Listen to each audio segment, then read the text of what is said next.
21% of Gen X men are lonely. That's the stat I read the other day, and it astounded me. But it got worse because he said over 50, those numbers go up. And I'm thinking, what's going on here? But more importantly, what we're going to do about it? Because fellas, if you're over 50 and you're feeling lonely and unhappy, we've got the best years ahead of us yet. Now, I get it, right? Life changes, we get a bit older. If you've had kids, they've gone now, they've flown the nest, maybe relationships break down. And sadly, you know, friends do die too early as well. But slowly we end up on our own. And I thought, that can't happen, right? We can't be doing this as Gen X men. Now, I'm really lucky, right? I've got Jules, she's my wife, my business partner, my best mate, and we go on all our adventures together. So we could really spend all of our time together without any friends. However, when we landed in Spain, we knew 2 people, and we thought, we're gonna have to get to know more people, but how do we do it? Because we tell ourselves that over 50, you don't really meet anyone anymore. You might meet someone on holiday and make an acquaintance and stay in touch for a couple of years, but really, are you gonna make friends for life? Nah, you did all that at school, you did it in your teenage years and all that stuff. So now we're just kind of like, it is what it is. Well, let me tell you what happened. We got down here and someone invited us to play paddle tennis. Never played in our lives, right? Couldn't hit a ball if I tried. But we went along, we said we'd have a go. We got involved in this thing called paddle and we loved it. We absolutely loved it. The game's fantastic, but more importantly, we met a load of people that were there. I think there was 16 people at what they call these mix-ins, where they throw us all together on the courts and you have to get on with it.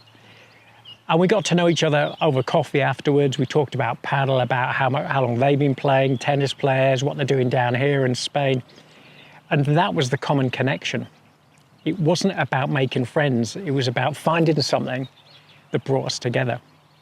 And then a lot of those people have become our best mates down here. And I mean best friends. Like one of them became my best man a year later at my wedding. So if you're feeling it, guys, if you're feeling that loneliness, and this is the important bit here, right? And you feel like you're living in your device and on social media. Now, I know this is ironic because you'll be watching this on YouTube or TikTok or something else. We've got to get out of that space. We've got to be making new human connections again with other blokes. So think about what I've said. Think about finding the common connection. What is the thing you love doing that you could get involved in where you're going to meet other people? Now, it could be, I get it right, there's financial restraints, right? Say you say, well, my thing's football. You can't go to a footy match every week or play tennis every week if the finances are a bit tight. But what can you be doing to start meeting other people? And another thing, this is about courage. This is about making the first move often, right? So I was thinking the other day about people I worked with 30 years ago, and I saw them on LinkedIn. I saw one of the guys, and I thought, you know what, I'm just going to drop him a message. I haven't spoken to him 30 years. I said, how are you doing, Stevie? And he came back and he went, Andy, great to hear from you. Let's get on a call. And we just caught up, and it was like it was yesterday. And we'll rekindle that friendship. But what's happening is we're getting lonelier because we're living in this artificial world, and we're living in our devices. And we've got to get out of that because that's not good. We've got too many good years ahead of us, guys. You know, and when you meet these new people, it's just so refreshing when you find out what they've been up to, what the history is. You get to share your journey, and you rekindle that friendship, that human touch again, which is fantastic. Jules, I'll leave you with this. Jules came up with another one as well. She said, starting something new is great to meet people. Now, I'm a bit of a nightmare, right? I'm a bit of an entrepreneur, creative type, and I love starting something new. So I've just started an online store for our branding, for our One Life branding, right?